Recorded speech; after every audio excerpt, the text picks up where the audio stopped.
हे माँ, चारों तरफ हाहाकार, चारों तरफ अत्याचार, और कितना सहन करे माँ। देख रहे हैं क्या हालत हो गई है हमारी। जरा देखो माँ, अब तो देखो, इतनी पूजा पाठ, गायन कीर्तन, क्या फिर भी आप तक हमारी आवाज पहुंचती ही नहीं। माँ, आप तो सब ठीक करती हो, आप तो सब जानती हो माँ। आपकी रहते बच्चों की ये दशा क्यों? जागो माँ, जागो। इतने गुहार से तो पड़ोसी मोहल्ले वाले भी सब जाग उठे, फिर आपको इतनी विलंब क्यों? थक चुके हैं हम, हर साल बुलाते बुलाते अब थक चुके हैं हम। लेकिन आप तो बस माटी की मूरत बनकर रह गई हो, माटी की मूरत। जागो माँ, जागो, मुक्त करो माँ, मुक्त करो।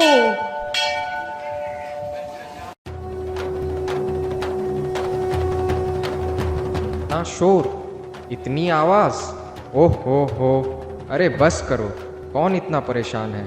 अरे गणेश, देखो जरा, कहीं तुम्हें तो नहीं पुकारते? हमको सोने कहाँ देते हैं? घंटा बजा बजा के तो नींद और दिमाग की बज चुकी। नहीं भ्राता, ये कोई मुझे अभी नहीं बुला रहे हैं, और अगर बुला भी रहे हो तो फिलहाल मैं अभी नहीं जाऊंगा, क्योंकि कुछ दिन पहले ही तो मैं गणेश चतुर्थी की ट्रिप से आया हूँ। अरे वाह गणेश, मेरे भाई, फिर तो बहुत धूम हुई होगी, बहुत मीठे पकवान मिले होंगे खाने को। हाँ भैया, बहुत सारी मिठाइयाँ मैं तो खाता गया, मजा ही आ गया। गणेश एक नंबर का चटोरा है भाई, इतना खाया कि हमें कैसे भूल गया। थोड़ा तो विचार किया होता, अपने भाई और बहनों के लिए भी 100-200 ले आता। सोचा तो था, इनफैक्ट मेरा यही प्लान था ब्रदर, लेकिन जब तक मैं अपने प्लान को अंजाम दे पाता, तब तक उन लोगों ने मुझे गणपति बप्पा मोरया मोरया करते हुए अगले बरस आना कहकर मुझे समुंदर में ही डुबो दिया भैया। एक दिन भी एक्स्ट्रा नहीं दिया। ये तो बहुत बुरा हुआ मेरे प्यारे से भाई के साथ। तुम तो बुद्धिमान हो, लेकिन मनुष्य तो तुमसे भी ज़्यादा चतुर निकला। कोई बात नहीं, जब मैं लक्ष्मी पूजा और दिवाली के ट्रिप पर जाऊंगी ना, तो तुम सब के लिए ढेर सारा भोग लेकर आऊंगी। Don't worry. हाँ बहन, अभी तुम्हारी ही बारी है, क्योंकि मेरी पूजा यानी कि बसंत पंचमी में अभी बहुत समय है, और मुझे ना इतना कोई वैसे आह्वान नहीं करते ये ज़ोर शोर से, और आजकल पढ़ाई लिखाई में किसी का मन थोड़ी ही लगता है। लेकिन क्यों बहन? लगता है मार्केट में डिमांड कम हो गई होगी। ओहो, इतना भी नहीं समझते। इसीलिए तो मैंने गोल्ड डायमंड की सप्लाई पृथ्वी लोक में कम कर दी है। अब देखो कैसे ये प्राइस आसमान छू रहा है। और मैंने ज्ञान का दान कुछ ज़्यादा ही कर दिया है। बहुत सरल है। आज मनुष्य के पास ज्ञान इतना हो चुका है कि ज्ञान की कोई कमी ही नहीं है। हर एक समझते भी हैं, लेकिन उस ज्ञान को बस संचय करके बुद्धि या पुस्तकालय तक ही सीमित कर दिया है। अपने चरित्र में कोई ला नहीं पाया, उतार नहीं सके। इसलिए तो आजकल अगर कोई किसी को समझाने का प्रयत्न भी करता है, तो पहले ही कह देंगे हमें तो सब पता है, अपना ज्ञान अपने पास ही रखो, हमें मत समझाओ। ये बात तो मेरी भी समझ में नहीं आती। अपने कर्मों का ख्याल वो खुद नहीं रखते, सारा टाइम अपनी पापी बुद्धि चलाते हैं, और फिर जब मुसीबत पड़ती है तो जोर जोर से पुकारते हैं, विघ्नहर्ता आओ, हमारे विघ्न हरो। खुद कीचड़ में गिरेंगे और मैं साफ करने जाऊं? बेसमझ तो बहुत है, इन्हें हर समय लक्ष्मी चाहिए।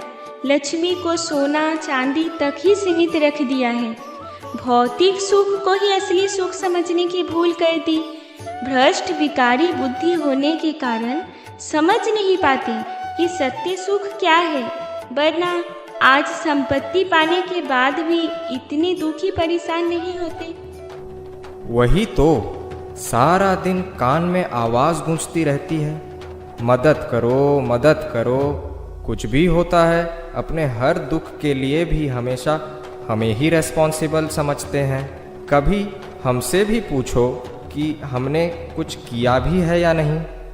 यदि पहले ही मुझसे पर्याप्त ज्ञान सही तरीके से ले लिया होता तो आज ऐसी दशा ना होती। अरे मेरे बच्चों, ये क्या चर्चा चल रही है तुम सबके बीच? हाँ माँ, अरे आपने सुनी उन भक्तों की आवाज? कोई नवरात्रि में जगराते कर रहे हैं, कोई जागो माँ जागो, वी वॉन्ट जस्टिस का नारा लगा रहे हैं। ये भक्त समझते हैं हम सारा टाइम सोते ही रहते हैं। इस बार लेकिन आवाज बहुत अधिक ऊंची है माँ। आपको कितना कुछ संभालना पड़ता है। कोई शक्ति मांगे तो कोई जस्टिस। तभी तो माँ के पास 10-10 हाथ है। रेस्पॉन्सिबिलिटी बहुत हाई है। यही विवेक अगर उनमें होता तो आज ये हाहाकार ना होता। मेरे 10 हाथ कहाँ से आए? ये तीसरा नेत्र मैंने कहाँ से पाया? यह तो उनको पता ही नहीं है कि मैंने भी इन्हें पाने के लिए पुरुषार्थ किया है।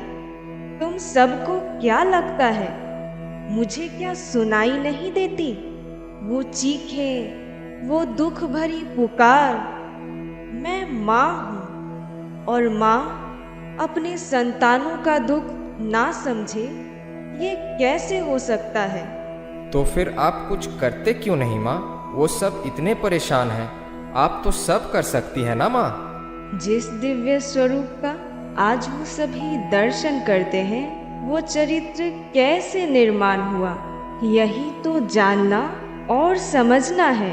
फिर वही धारण कर स्वयं के चरित्र में उतारेंगे, तभी तो उनकी परिस्थितियां समाप्त होगी और संसार से पापाचार खत्म होगा। हाँ, ये बड़ा अपने चरित्र में उतारेंगे। हमारे चित्र भी ठीक नहीं रहने दिया। हमारा पोस्चर, हमारी ड्रेसिंग, सब कुछ बिगाड़ के रख दिया है। मूर्तियाँ देखी हैं आपने माँ, कैसा कैसा बनाते हैं? हाँ माता, जैसे खुद है वैसे ही हमें भी बना दिया। कोई बात नहीं बेटा, वो लोग तो ना समझ है ना। लेकिन माता, इन लोगों में ये समझ आएगी कब? जब ये सभी राजयोग को जानेंगे और सीखेंगे, जो स्वयं तुम्हारे पिताश्री ने इस संसार के कल्याण के लिए बनाया है। हाँ, पिताश्री स्वयं परमात्मा शिव का यही ज्ञान धारण करने से मैं विघ्नहर्ता बना हूँ और अष्टविनायक के नाम से जाना गया। परंतु ये ज्ञान उन तक पहुंचेगा कैसे?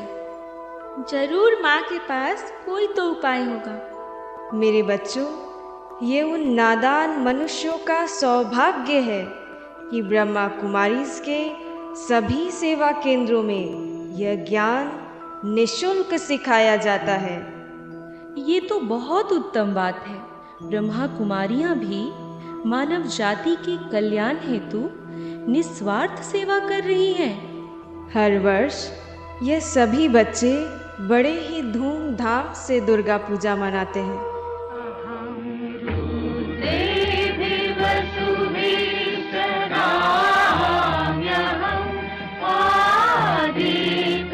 बहुत प्यार से हम पांचों की पूजा करते हैं। खुशी आनंद का वातावरण होता है। इतने पैसे भी खर्चा करते हैं, लेकिन इसके बावजूद जब भी मैं इन्हें इतना दुखी देखती हूँ तो यही सोचती हूँ कि कैसा दुर्भाग्य है। इन्हें पता ही नहीं कि जागने की आवश्यकता मुझे नहीं, इनको है। मेरी संतानों, तुम्हें निराश दुखी देखकर मेरा भी कलेजा दुखता है। तुम्हें रोता देख मेरा भी दिल टुकड़े टुकड़े हो जाता है। हे मेरी प्रिय संतानों, माँ तो जगी ही हुई है, अब तुम जागो, इस माँ की आवाज़ सुनो। तुम क्यों आपस में लड़ते हो, एक दूसरे को दुखी करते हो? तुम अनाथ नहीं हो। वो शिव तुम्हारा पिता तुम्हारे लिए ये राजयोग का ज्ञान लेकर आया है। देखो तो जरा, तुम्हारे हर दुख का निवारण यही है। यह ज्ञान अमृत पी लो मेरे प्यारों।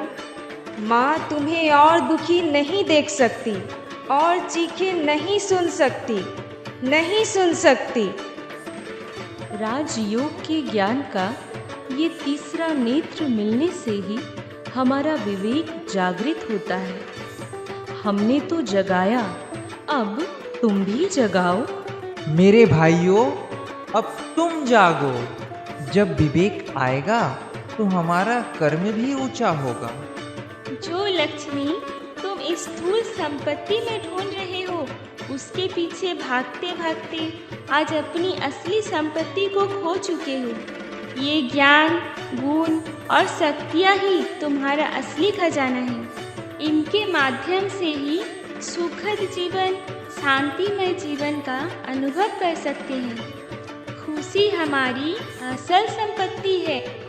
कागज के धन के पीछे अपने मन की शांति खो दो। जागो मानव, जागो।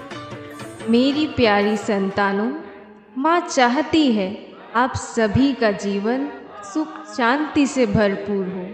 खुशी से खिला हुआ चेहरा माँ को भी खुशी देता है। मैंने देखा है आप सभी की आंखों में मेरे लिए अति श्रद्धा, भावना और प्यार है, लेकिन वह सफल तभी होगा जब अपने अंदर के महिषासुर का तुम वध करोगे। मेरी तरह अष्ट शक्तियों को अपने जीवन में लाओगे। मेरा आशीर्वाद अपने अति प्रिय संतानों के साथ सदा था, सदा है और सदा ही रहेगा।